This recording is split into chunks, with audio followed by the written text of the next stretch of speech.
Just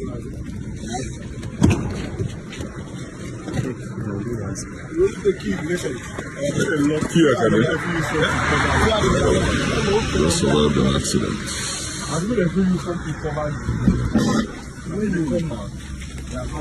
The key, can it come out?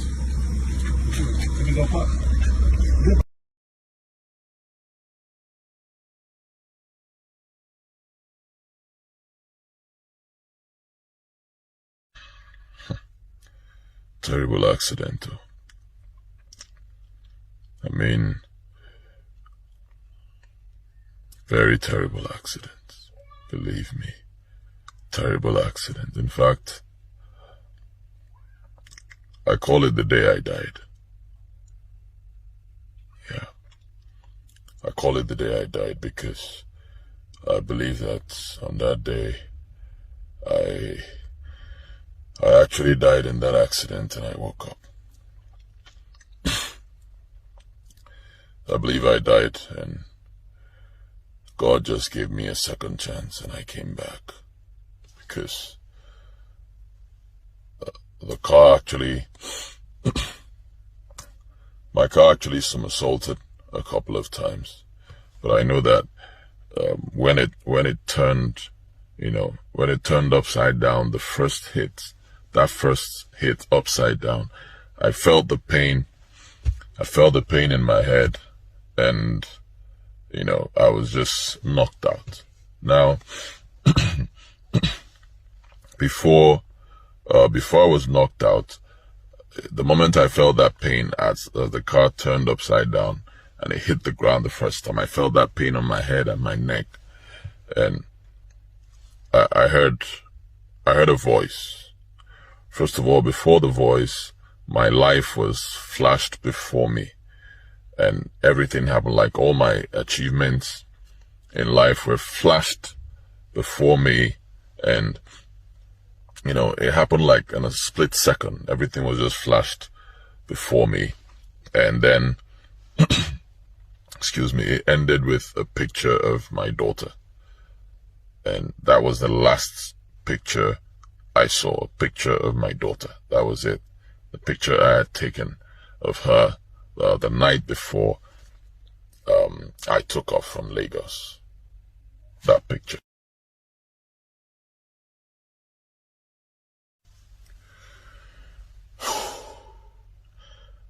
After I saw that picture, it flashed before me. After all the images flashed, the picture of my daughter you saw now, that was the last picture I saw. And then I heard a little voice. I heard, a very tiny voice. The voice said to me, Yul, it's over. If there's something you wanted to do, sorry, you can't do it anymore. That was what I heard. The voice said, Yul, it's over. If there's something you want to do, I'm sorry, you can't do it anymore. And then I just passed out. That was it. And this thing happened the moment the car flipped the first time. I had that pain. The picture just flashed in my head. People always say that just before you die, that your life is going to flash, it will be flashed before you, and you see everything like something that was compressed in a SIM card. That was what I saw, and then I heard this voice, and then blackout. Like I felt my as if my spirit left my body. I wasn't feeling anything anymore. I knew the car was turning, but I wasn't feeling anything anymore. After that first hit, everything just went blank. I wasn't feeling anything. And then the next time I woke up, the car had already finished turning, and it was just there. It had plunged into that gutter, that big gutter. It just plunged into it. That was when I woke up, and excuse me, it was as if excuse me, it was as if life just came back to my body from my legs. Life just came back to my body, from legs up and to my head, and I just woke up, and I realized, oh my God, this accident it's all over. The windscreen was broken. windscreen was broken, and you know, smoke was just coming out from the car, dust, everything. I was confused, and then I managed to climb out from the front of the car. You know, the windscreen was broken. I climbed out from the front and came out, and I actually thought I was dead. I actually thought I was dead because this thing happened on my way from Lagos. I left Lagos. I was driving to Asaba, so it happened along somewhere around Ore, just before I got to Ore.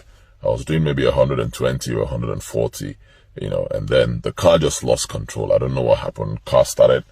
I was holding the steering wheel, and I saw the car going this way, and then I tried to turn it back and keep it straight, and then the car started heading this way, hits that center, I think that divides the road, the culvert or something. It hit there, and then the car just started flipping up, somersaulting, and that was it.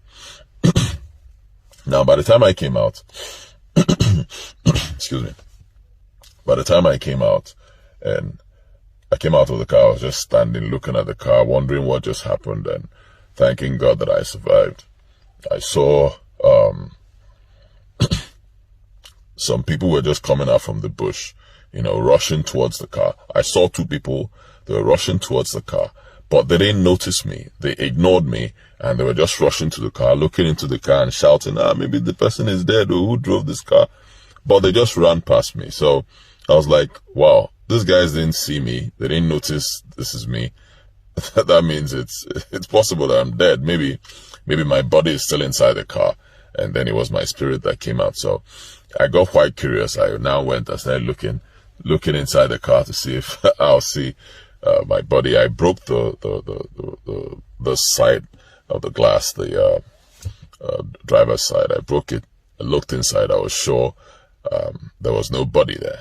I didn't see my body, so that was when I realized that was me. And then other people started coming, noticing me. And then a guy was driving past, stopped, he noticed me, and then he helped me pick up my stuff from the car and took me down to the east, where I finally went to the hospital.